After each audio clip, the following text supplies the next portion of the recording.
Államségi színeglára van.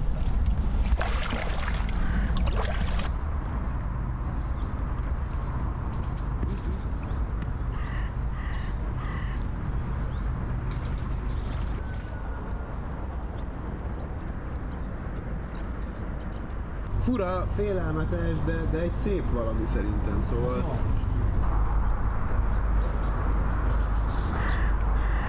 Mondom, itt is van egy keréknyom. Viszonylag jók vagyunk, mert...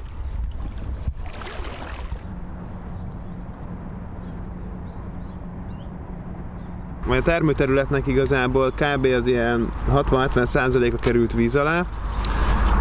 Az egy része azok a növények kerültek víz alá, amik már a termésciklusok végén voltak, paradicsomok, paprikák, valamint olyan növények is víz alá kerültek, amiket vagy most szüreteltünk volna, vagy az őszi-téli időszakban szerettünk volna szüretelni, jellemzően a kálkáposzták, fejeskáposzták, a retek, a spenót.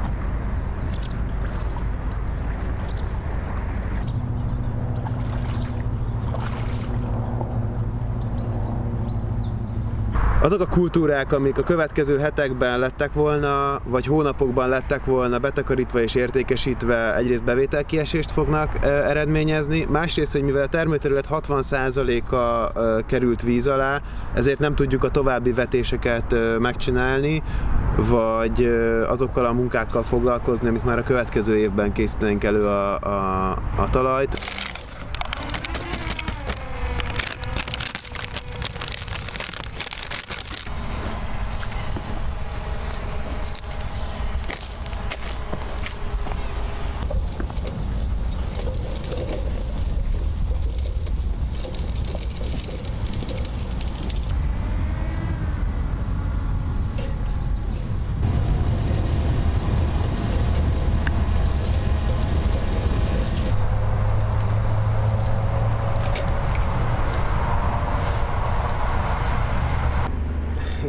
Extrém asszály után extrém árvíz.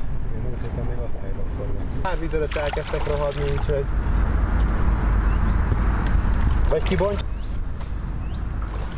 De egyébként jellemzően a paradicsom mind növény túlélni ezt. Egyrészt ez egy rossz dolog, másrészt pedig ez egy jó dolog, mert megérkezik a Duna, a kiszáradt talajt feltölti vízzel, a hordalékával tápanyagokat juttat a területre. Én úgy gondolom, hogy aki az ártérben gazdálkodik, annak ezt bele kell számolnia az éves működésébe, vagy a 10 éves működésébe. Idáig nem volt jellemző, hogy ennyire elöntötte volna a területet a víz. Kisebb árvizek mindig voltak, de azok jóval kisebb mértékben befolyásolták a működésünket.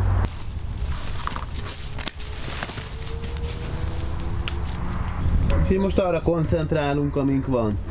Mivel tudunk haladni, ez kész.